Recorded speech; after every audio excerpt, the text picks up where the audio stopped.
Wala. Pag nayamatay, wala kay siyempre, lagyo mong good me. So murag pag abot na mo, pag maglubong, mangulitanan, wala na. Kuman na punta after, pag anniversary na magkita. So, nag-wonder ko, anong 40 days, nga pwede man tani, 50 days, pwede man tani 1 week lang, 7 days, no? Pero anong 40 man yun? Nag-wonder po mo na? Mawing mga tanamin ni mo. Mo na. Asa po ko nag-wonder po ko. Pero kung atong tanawon sa Bible, ang 40 day, ang 40 nga number is very significant. Even pa man sa sinugdanan gyud, sa panahon nga naglunok ang kalibutan, pila ka adlaw?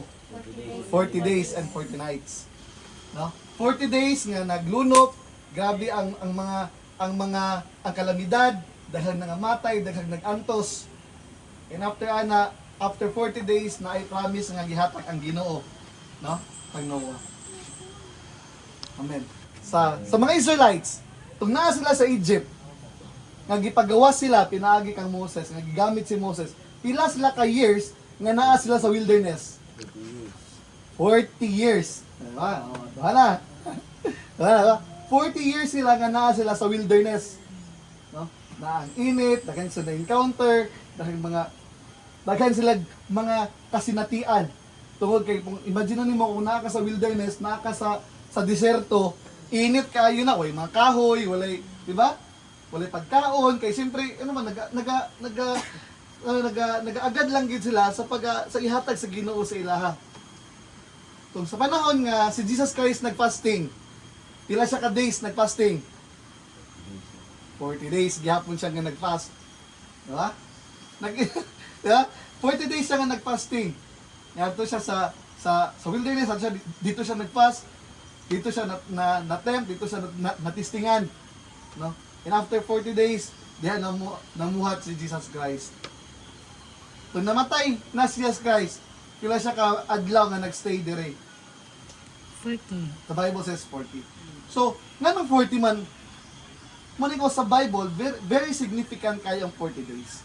So, kung atong makita, within sa 40 days, na-mention ako ganina, ikan kay Noah, na grabe ang flood, no, grabe ang mga pag-antos nila sa wilderness, grabe ilang mga nasinatian sa pag-fasting ni Jesus 40 days di na sayon kita mangani di man kita makaon ng isa lang ka kananan kung sa tubation nato abad man ganing ulo nga maglipong-lipong na kung duha ka na isa ka adlaw, di ba? How much more ang 40 days na ang pag-antos, na ang pag-suffer. Pero kung tan-awan nato sa Bible, after 40 days na ay saad ang Ginoo nga ginaandam. So sa kuha, ang kaning ani man gyud sa kaning 40 days, kay nahimo nato siyang tradisyon sa especially sa mga Pilipinas nga context.